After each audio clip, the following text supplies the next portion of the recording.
Elle l'appelait une sorcière. Elle disait qu'elle avait volé tout l'amour et toute l'affection que leurs parents leur donnaient. « Nous devons la tuer, dit Nema. « Enterrons-la vivante, ajouta Kelly. Elle la détestait tellement qu'elles étaient prêtes à tout pour s'en débarrasser. Mais ce qu'elles ne savaient pas, c'est que cet enfant n'était pas ordinaire. Leur décision allait faire trembler le royaume. Tu veux savoir pourquoi elles détestaient leur sœur?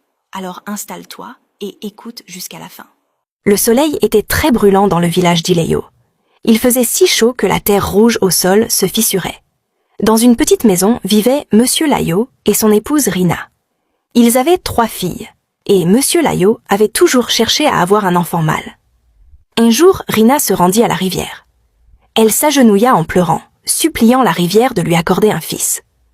La déesse de la rivière lui apparut. Elle lui dit qu'elle mettrait au monde un enfant spécial, un enfant qui changerait sa famille pour toujours. 9 mois plus tard, elle donna naissance à une fille nommée Sela. Sela était un miracle. À sa naissance, elle n'était pas comme les autres enfants. Elle avait des cheveux très longs qui s'enroulaient autour de son petit corps. Quand elle souriait, ses cheveux brillaient. Quand elle pleurait, ils devenaient sombres. En grandissant, ses cheveux continuaient de pousser. Ils ne restaient jamais courts comme ceux des autres filles. Ils s'écoulaient derrière elle comme une longue rivière noire. Quand Sela marchait vers le marché, les hommes et les femmes âgées s'arrêtèrent pour la regarder. « Regardez ses cheveux, disait-il.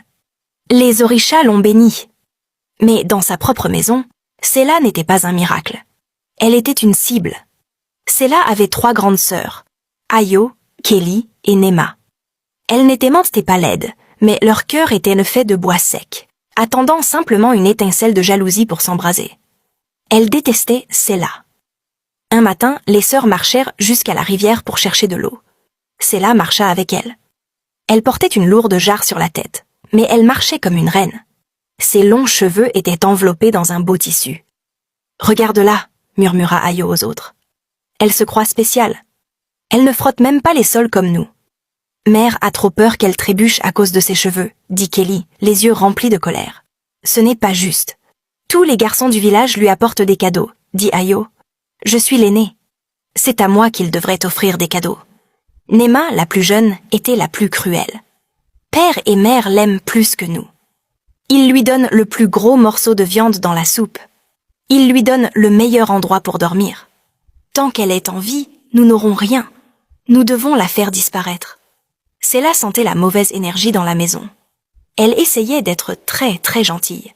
Elle faisait le travail de ses sœurs. Elle leur donnait ses jolies perles. Mais plus elle était gentille, plus elle la détestait. Un après-midi, le soleil était si brûlant que même les lézards dormaient sous les rochers. Son père était au champ. Sa mère était au marché. Les 3 sœurs allèrent trouver Sela. « Sela, » dit Ayo d'une voix douce comme du sucre, mais fausse. « Nous sommes allés dans la brousse hier. Nous avons trouvé un endroit secret avec de grandes fleurs rouges. Tu pourrais les mettre dans tes cheveux pour être jolie pour maman. » Les yeux de Sela s'illuminèrent. « Vraiment? Vous avez trouvé des fleurs pour moi? »« Oui, » répondit Nema, tenant un panier. « Mais nous devons partir maintenant, avant que le soleil ne se couche et que la forêt ne devienne sombre. » Sela les suivit. Elles s'éloignèrent du village. Elles dépassèrent les chèvres. Elles dépassèrent les maisons. Bientôt, la forêt devint très dense. Les arbres étaient grands, les feuilles partout. L'air sentait la terre humide. Sela commença à avoir un peu peur. « C'est très loin, » murmura-t-elle. Elle serrait ses longs cheveux pour éviter qu'ils ne s'accrochent aux épines. « Encore un peu, » rit Kelly, mais son rire sonnait méchant. Elles arrivèrent dans un endroit couvert d'herbes vertes et jaunes. Au milieu se trouvait un grand trou, un trou très profond. Les sœurs avaient repassé 3 jours à le creuser en secret. Elles avaient travaillé dur parce qu'elles détestaient Sela. Le trou était sombre et froid. « Où sont les fleurs ?»